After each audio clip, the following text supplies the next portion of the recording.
Bonjour à tous, aujourd'hui on se retrouve pour parler des femmes qui essayent de tomber enceinte depuis 6, 8 mois, voire plus, et qui n'y arrivent pas. Alors attention, on ne parle pas ici de cas très complexes, pour ça j'ai mes consultations. Ici on parle simplement des cas où on y va doucement, mais on ne sait pas trop, et on ne suit pas vraiment ses cycles, mais on ne tombe pas non plus enceinte, et ça nous stresse un petit peu. Donc aujourd'hui, qu'est-ce qu'il est important de savoir? C'est 3 choses. La première, êtes-vous sûr de bien connaître votre cycle?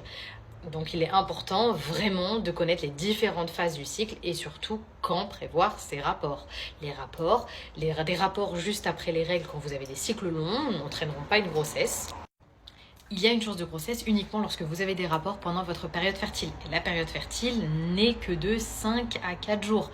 Donc c'est vraiment une toute petite fenêtre. Donc il faut vraiment bien programmer ces rapports pour augmenter ses chances de tomber enceinte. Point numéro 2, faire une prise de sang hormonale. Ce n'est pas parce que vous avez vos règles que vous ovulez. Et ce n'est pas parce que vous avez vos règles que vous êtes forcément en bonne santé.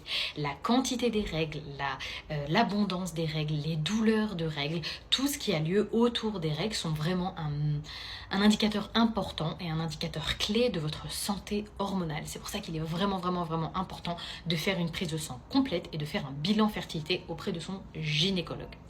Point numéro 3, travailler sur tout ce qui est utérus, circulation du sang.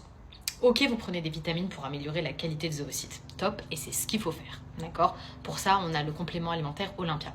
Mais il est important de comprendre que la circulation du sang dans cette zone est également très importante. Donc il est important de voir comment sont vos règles. Est-ce qu'elles sont trop foncées? Est-ce qu'elles sont marron? Vraiment, essayez de voir si tout circule bien, si vous n'avez pas de mycose vaginale, si vous avez vraiment de la glaire cervicale. Pour les mycoses vaginales, on a un probiotique qui s'appelle Réa. Pour tout ce qui est circulation du sang, je vous conseille de prendre de la vigne rouge. Attention, si vous prenez toute autre médication, merci de vous rapprocher de votre médecin et de voir ça avec lui. Et pour tous les autres problèmes complexes et vous savez pas comment faire, n'hésitez surtout pas à me contacter et prendre rendez-vous avec moi. Rendez-vous naturopathie. Ciao!